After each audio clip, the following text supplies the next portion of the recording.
અંકલેશ્વરના ઉદ્યોગકારો અને ગુજરાત પ્રદૂષણ નિયંત્રણ બોર્ડ વચ્ચે ચાલી રહેલા વિવાદનો અંત આવતા ઉદ્યોગ ક્ષેત્ર માટે મહત્વપૂર્ણ નિર્ણય લેવામાં આવ્યો હતો। ગુજરાત પ્રદૂષણ નિયંત્રણ બોર્ડ દ્વારા અંકલેશ્વર વેસ્ટ મેનેજમેન્ટ એસોસિએશનને સીઈટીપી પ્રોજેક્ટ માટે જરૂરી સીસીએ પરવાનગી 5 વર્ષ માટે મંજૂર કરવામાં આવતા અંકલેશ્વરના ઉદ્યોગકારોમાં હર્ષ અને રાહતની લાગણી વ્યાપી ગઈ હતી। લાંબા સમયથી બાકી રહેલી સીસીએ મંજૂરી મળતા અંકલેશ્વર ઔદ્યોગિક વસાહતના 500થી વધુ એમએસએમઈ ઉદ્યોગોને હવે વિકાસ અને વિસ્તરણ માટે નવી તકો ઉપલબ્ધ બનશે। પર્યાવરણના ધોરણોનું પાલન સરળ બનતા ઉત્પાદન ક્ષમતા વધારવા અને નવા રોકાણોને પ્રોત્સાહન મળશે તેવી ઉદ્યોગકારોમાં આશા વ્યક્ત થઈ રહી છે। ઉદ્યોગકારોએ રાજ્ય સરકાર તેમજ ગુજરાત પ્રદૂષણ નિયંત્રણ બોર્ડનો આ નિર્ણય બદલ આભાર વ્યક્ત કર્યો હતો। ઉદ્યોગિક સંસ્થાએ જણાવ્યું હતું કે સીઈટીપી પ્રોજેક્ટ કાર્યરત થવાથી પ્રદૂષણ નિયંત્રણ વધુ અસરકારક બનશે અને ઉદ્યોગ વિકાસ સાથે પર્યાવરણ સુરક્ષાનું સંતુલન જળવાઈ રહેશે।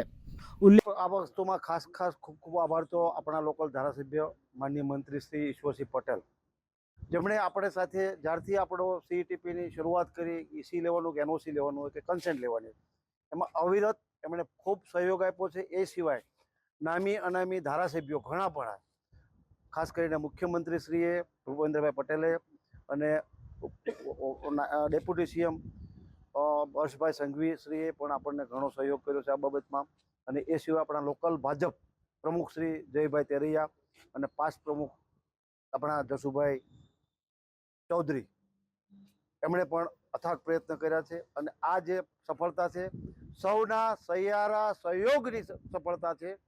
ઇકોનોમી અને એન્વાયરમેન્ટ બંનેની બચત થશે। વ્યક્તિગત ટ્રીટમેન્ટ જે સુપ્રીમ કોર્ટે કહ્યું હતું કે પ્રાઇમરી કરીને આપવું, એનું પણ પાલન થશે।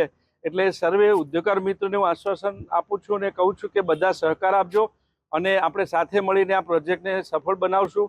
ખાસ તો મારે આભાર માનવો જોઈએ અમારા યુવાન નોટિફાઈડ એરિયાના પ્રમુખ છે જયભાઈ તેરૈયા અને પૂર્વ પ્રમુખ એસોસિએશન અને નોટિફાઈડ એરિયાના જસુભાઈનો, કે અવિરત એનઓસી આવીથી માંડીને અરજી થઈ ત્યારથી અત્યાર સુધી ખૂબ જ સહકાર આપે છે।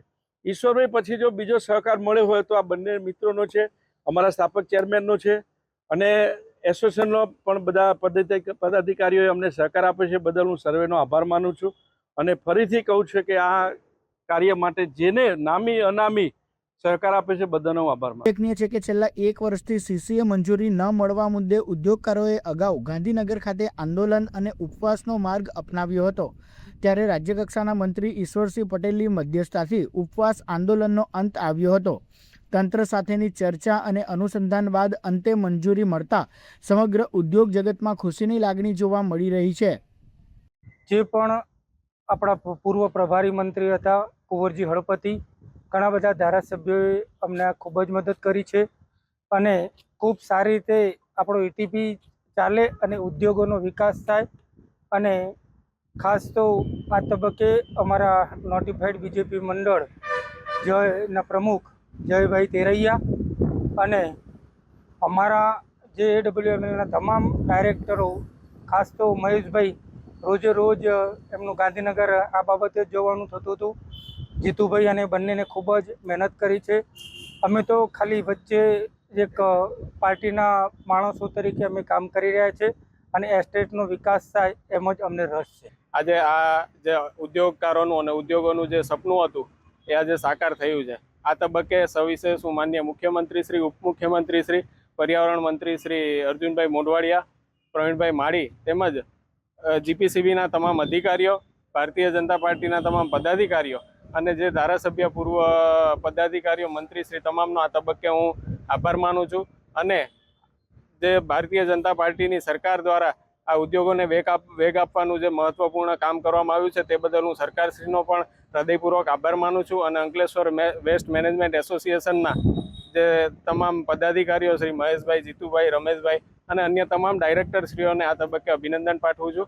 અને ભવિષ્યમાં આ જે એડબ્લ્યુએમએ સંસ્થા છે એ વધુને વધુ હરણફાળ ભળે અને ઉદ્યોગોના વેગમાં એક સહભાગી તરીકે ઊભા રહે એવી આશા વ્યક્ત કરું છું।